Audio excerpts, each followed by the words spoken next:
आइए प्यारे बच्चों क्वेश्चन नंबर 11 देखते हैं इस एक्सरसाइज का, जिसमें आपसे कह रहा है 2 पॉइंट चार्जेस Q1 जिसकी वैल्यू दे रखी है, Q2 इसकी वैल्यू दे रखी है, आर लोकेटेड एट पोजीशंस। अब यहाँ पर पोजीशन दे रखा, ठीक है, 1 मीटर, 3 मीटर, 2 मीटर, एंड दूसरा वाला चार्ज जो है उसकी भी लोकेशन दे रखी है, ठीक है, रिस्पेक्टिवली। आपसे कह रहा है फाइंड द फोर्सेस F12 और F21 निकालना है using vector form of Coulomb's. तो कूलॉम का जो वेक्टर फॉर्म था उस पर न्यूमेरिकल है, बहुत सिंपल है ये भी। देखो आपको वेक्टर फॉर्म में क्या करना होता था, आपको फोर्स कैलकुलेट करनी होती थी ना भाई। अगर आपके पास ये Q1 है, ये Q2 है, तो ऐसे ही आप F12 निकालते थे, F21 निकालते थे। तो आपने वेक्टर फॉर्म में क्या पढ़ रखा था, कुलामिक। F12 जो होता है वो होता है 1/4πε0 भाई Q1 Q2, ये तो स्केलर क्वांटिटीज़ हैं, इनसे तो कोई मतलब नहीं। नीचे क्या चलेगा, अगर ये 1-2 है तो 2-1 चलता था, इसका स्क्वायर R21 का स्क्वायर। ये मैग्नीट्यूड है, डायरेक्शन नहीं है इसके पास। और साथ में यहाँ डायरेक्शन के लिए है, क्योंकि वेक्टर लगा रखा तो आपने डायरेक्शन दिखानी पड़ेगी इस पूरी क्वांटिटी की। तो डायरेक्शन होती थी 2-1 का, ये यूनिट वेक्टर से, यूनिट वेक्टर से इस तरह से, ठीक है भाई। अब यहाँ पर आपसे क्या कह रखा, आपसे F12 भी पूछ रहा है और F21 भी आपसे पूछ रहा है। तो इसके लिए भाई आपको R21 वगैरह चाहिएगा, यस और नो। और इसमें आपने एक चीज़ और सीखी थी, F21 जो था वो माइनस के F12 के बराबर था।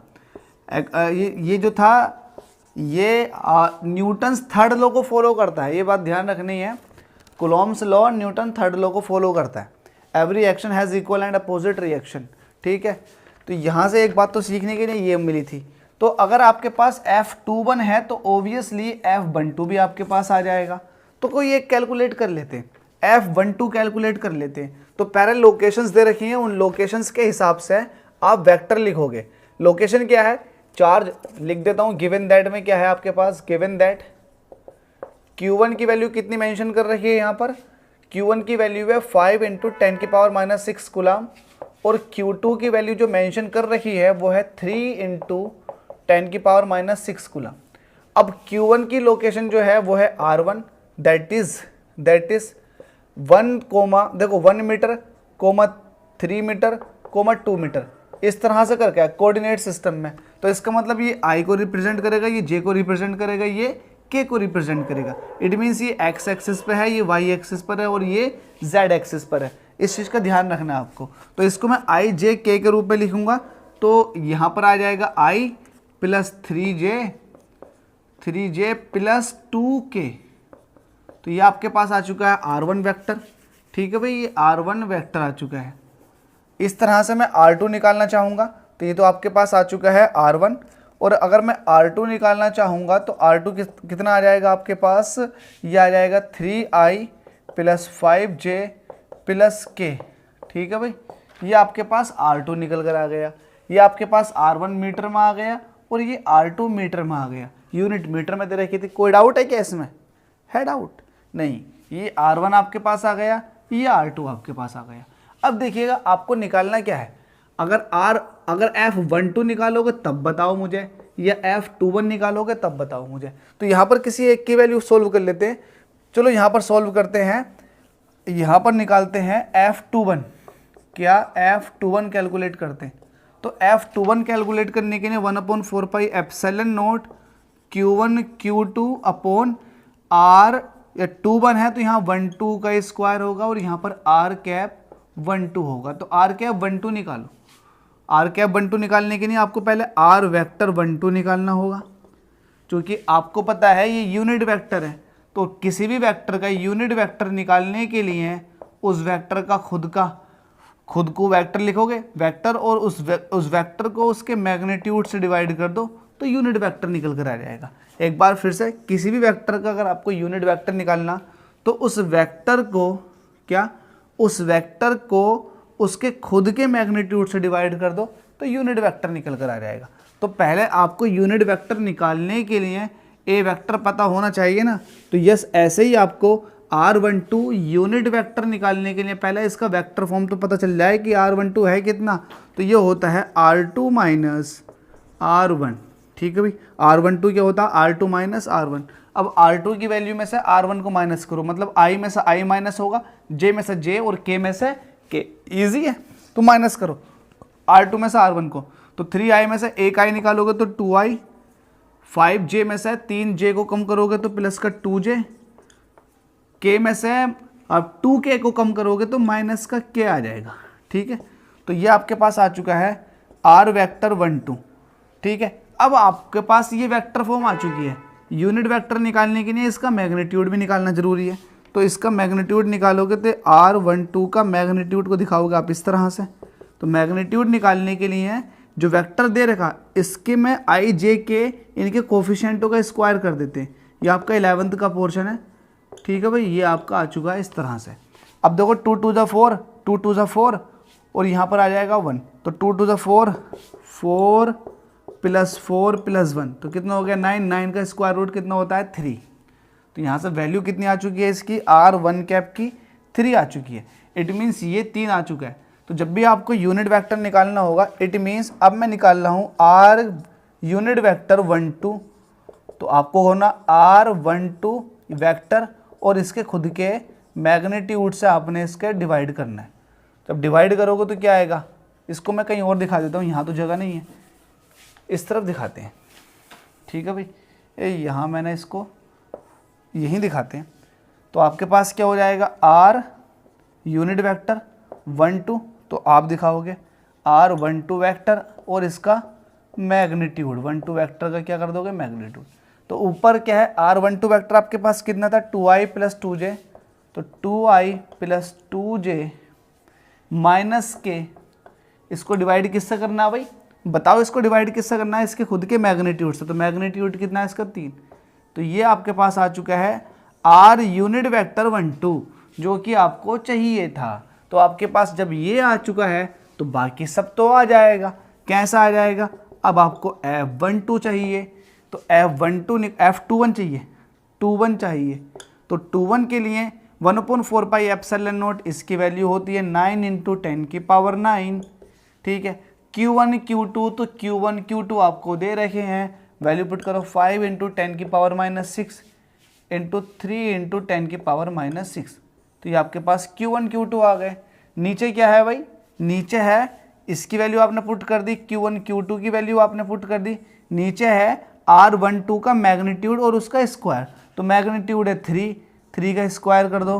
ठीक है, और यहाँ पर आपको लिखना है R यूनिट वेक्टर 1 2, और R यूनिट वेक्टर 1 2 निकल कर आया है आपके पास कुछ इस तरह से, कितना 2I plus 2J minus K upon 3। ठीक है भाई, इसको सॉल्व करेंगे तो ये निकल कर आएगा आपके पास F वेक्टर 2 1, कितना निकल कर आएगा भाई, ये F वेक्टर 2 1 ये सॉल्व करने पर आएगा 5 × 10 की power -3 2I plus 2J minus K, यह आया F वेक्टर 2 1। सिमिलरली F12 कितना हो जाएगा भाई, जस्ट इस पे माइनस लगा दो, 5 × 10 की power -3 2I plus 2J minus K। ठीक है भाई, चूँकि आपने पढ़ रखा है F12 जो होता है वो F21 के बराबर होगा बट निगेटिव साइन के साथ। यही तो था हमारे पास कूलॉमिक लॉ, न्यूटन थर्ड लॉ को फॉलो कर रहा था। F21 जो है वो F12 के बराबर होगा, मतलब दोनों इक्वल फोर्स होंगे लेकिन डायरेक्शन क्या होगी, एक दूसरे के अपोजिट होगी। तो आपने एक को निकाल लिया, F21 को कैलकुलेट कर लिया, तो F12 क्या हो जाएगा, जस्ट माइनस लग जाएगा, तो कुछ नहीं था। तो इसमें F21 आपने निकाल लिया और F12 आपने निकाल लिया, तो बस इसके अंदर कुछ इतना ही था। ठीक है, तो ये ध्यान रखना आपको, जो वेक्टर फॉर्म होती है कूलॉम्स लॉ की वो ये होती है। बस इसमें इतना ही है कि वेक्टर फॉर्म आपको अच्छे से पता हो तो न्यूमेरिकल एकदम हो जाएगा। कॉपी कर लीजिएगा इसको। नंबर 1 की एक्सरसाइज की। अब इसमें क्वेश्चन नंबर 12 पे चलते हैं। क्वेश्चन नंबर 12 के अंदर आपसे क्या कह रखा है, 3 equally charge small objects are place as shown in the figure. Figure दे रही है, फिगर के हिसाब से चार्जेस को रखा गया है। ठीक है भाई, तो आपके पास यहाँ पर A है और ये पॉइंट B है और ये पॉइंट रहा C। ठीक है, इन दोनों के बीच में 2 सेंटीमीटर का सेपरेशन है, जबकि B और C के बीच में 1 सेंटीमीटर का सेपरेशन है। बहुत बढ़िया। यहाँ पर A है, B है और ये C है। अब देखो 3 equally charge small sphere are place as shown in the figure. इसके ऊपर चार्ज Q है तो इसके ऊपर भी चार्ज Q होगा, इसके ऊपर भी चार्ज Q होगा। क्यों ऐसे क्यों बोल रहा हूँ? क्योंकि क्वेश्चन में क्या रखा है मुझसे कि तीनों के ऊपर चार्ज सेम है। आगे क्या क्या रखा है? The object A exert an electric force on B. तो ये बी पर फोर्स लगा रहा है, तो बी पर फोर्स क्या होगी? FBA, ये फोर्स आ गई। ठीक है भाई, तो ये बी पर फोर्स लग रही है, कुछ इस तरफ निकल कर आएगी और फोर्स की वैल्यू है कितनी है? FBA की वैल्यू आपको दे रही है कितनी है भाई? ये 3 इंटू इसका मैग्नीट्यूड है 3 इंटू 10⁻⁻6 न्यूटन की। तो ए वाला जो है भाई बी पर फोर्स लगा रहा है, फोर्स की वैल्यू कितनी है? इतनी है। तो आपसे क्या कह रहा है? आपसे पार्ट 1 में आपसे कह रहा है, फर्स्ट पार्ट में कह रहा है what electric force does C exert on B. तो सी बी पर कितना फोर्स लगाएगा? इतना। मतलब इसका मतलब ये हुआ कि आपको FBC कैलकुलेट भी करना है। ठीक है, FBC कैलकुलेट करना। साथ में what is the net electric force on B, B पर नेट इलेक्ट्रिक फोर्स कैलकुलेट करनी है सेकंड पार्ट में। मतलब F नेट निकालना है किस पर? On B. F नेट निकालना है किस पर? बी पर। जो बी पॉइंट पर चार्ज रखा ना उस पर F नेट निकालना। तो क्वेश्चन आई होप आपको समझ में आ गया होगा। क्वेश्चन में क्या कह रखा? ये डायग्राम दे रखा था, बी पर ए ने फोर्स लगाई FBA जिसकी वैल्यू दे रखी है। ठीक है, अब क्वेश्चन में ये कह रहा है कि सी बी पर कितनी फोर्स लगाएगा। ठीक है, अब देखिएगा ये आपको, अब देखिएगा इस क्वेश्चन के अंदर आपको चार्ज की वैल्यू मेंशन नहीं कर रही, मतलब इनके चार्ज कितने हैं ये मेंशन नहीं कर रहे। इतना पता है कि तीनों के चार्ज इक्वल हैं, तो क्यों ना हम FBA के थ्रू चार्ज की वैल्यू पता लगा लें। तो पता लगाते हैं, सॉल्यूशन करते हैं। सॉल्यूशन में आपको पता है FBA कितना दे रखा आपको? यह है 3 × 10⁻⁻6 न्यूटन के। तो FBA, BA, A के थ्रू लगने वाला फोर्स B पर। ठीक है, तो इन दोनों के बीच लगने वाला फोर्स कैसे निकालोगे? 1/4 pi epsilon not Q × Q, क्योंकि इसके पास भी चार्ज Q है, इसके पास भी चार्ज Q है, और इन दोनों के बीच का separation that is 2 centimetre. Centimetre को मीटर में कन्वर्ट करने के लिए 100 से डिवाइड, इसका स्क्वायर कर दिया आपने। तो ये FBA निकल कर आ चुका। इसकी वैल्यू कितनी है? 3 × 10⁻⁻6। इसको सॉल्व करते हैं, ये हो जाएगा Q²। इस पूरे की वैल्यू है 9 × 10⁹, और नीचे जो वैल्यू है वो है 2 का स्क्वायर करोगे 4 और 100 का स्क्वायर करोगे तो 10⁴। ये आ जाएगा 3 × 10⁻⁻6। यहाँ से सॉल्व करोगे तो Q की वैल्यू जो आने वाली है वो ये है। Q की वैल्यू मैं डायरेक्ट सॉल्व नहीं कर रहा, बता देता हूँ। Q² सॉल्व करने के बाद Q² जो आएगा वो आएगा 4/3 × 10⁻⁻19 कूलम। ये Q² की वैल्यू आई है। ठीक है, किसी एक की नहीं निकाल पाए हम, Q² की निकाल पाए। इसका यूज़ करेंगे हम। क्यों यूज़ करेंगे? क्योंकि B पर फोर्स निकालनी है C की वजह से, मतलब B पर फोर्स निकालनी है C की वजह से, तो इसलिए हम यहाँ पर भी तो Q × Q करोगे तो Q² आ जाएगा, इसलिए सॉल्व नहीं कर रहे। तो अब निकाल लो FBC। ठीक है, B पर फोर्स निकालो C की वजह से, तो क्या आएगा? 1/4 pi epsilon not Q × Q, मतलब Q², और इन दोनों के बीच का सेपरेशन 1 सेंटीमीटर है। सेंटीमीटर को मीटर में कन्वर्ट करने के लिए 100 से डिवाइड, इसका स्क्वायर। ठीक है भाई, अब ये वैल्यू जो है ये है 9 × 10⁹ कांस्टेंट की वैल्यू, और Q² की वैल्यू कितनी आई थी ऊपर? 4/3 × 10⁻⁻19 कूलम। नीचे क्या 1 का स्क्वायर 1 रहेगा और 100 का स्क्वायर हो जाएगा 10⁴। अब अपॉन का थर्ड नंबर जो सबसे ऊपर चले जाता है जंप करके। ठीक है, तो और ऊपर की कैलकुलेशन भी कर लेते हैं। 3 × 1 = 3, 3 × 3 = 9, तो ये हो जाएगा 3 10⁹ ये है, ये माइनस का 19 है, तो यहाँ से माइनस का 10 बचेगी।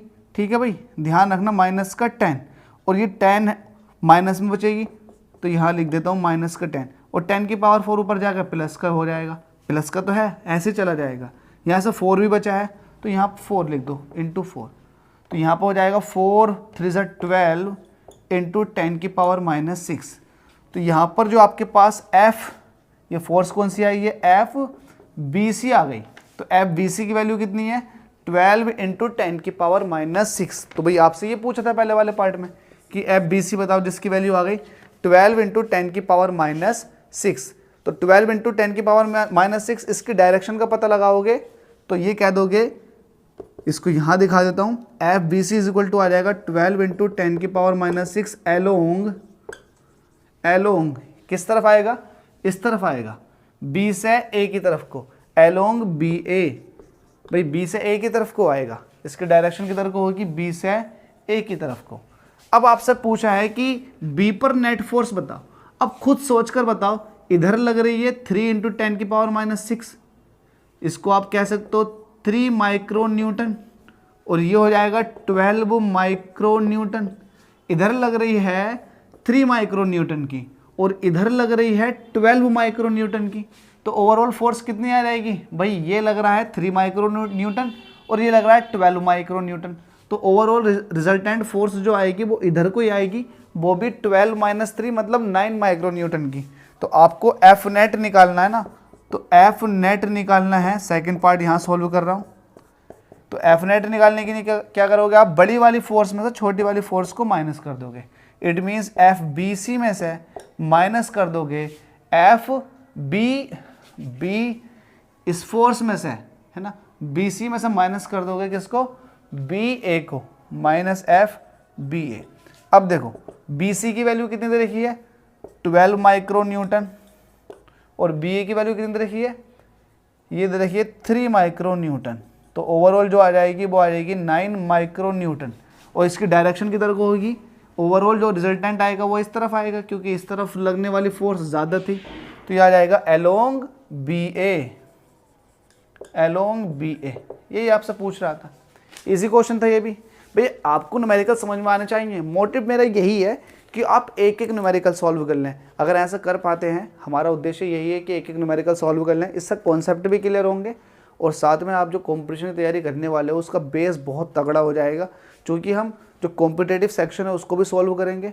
तो बने रहिएगा हमारे साथ, कॉम्पिटेटिव सेक्शन भी सॉल्व करेंगे, MCQs भी सॉल्व करेंगे, और 1 मार्क के क्वेश्चन जो आते हैं थियोरेटिकल उनको भी सॉल्व करेंगे। न्यूमेरिकल तो चल ही रहे हैं, तो प्लीज़ इतनी मेहनत कर रहे हैं तो आपसे बस इतना सा निवेदन है कि वीडियो को यार शेयर कर दें और चैनल को सब्सक्राइब कर दें। उन लोगों तक तो वीडियो ज़रूर पहुँचाएँ जो पहली बार हमारी वीडियो देखेंगे और जो एकेडमिक की तैयारी करेंगे। आपसे निवेदन है कि प्लीज़ हमारे चैनल को सब्सक्राइब कीजिए, ज़्यादा से ज़्यादा शेयर कीजिए उन लोगों को जिन लोगों को एकेडमिक की तैयारी करनी है अभी। Thank you.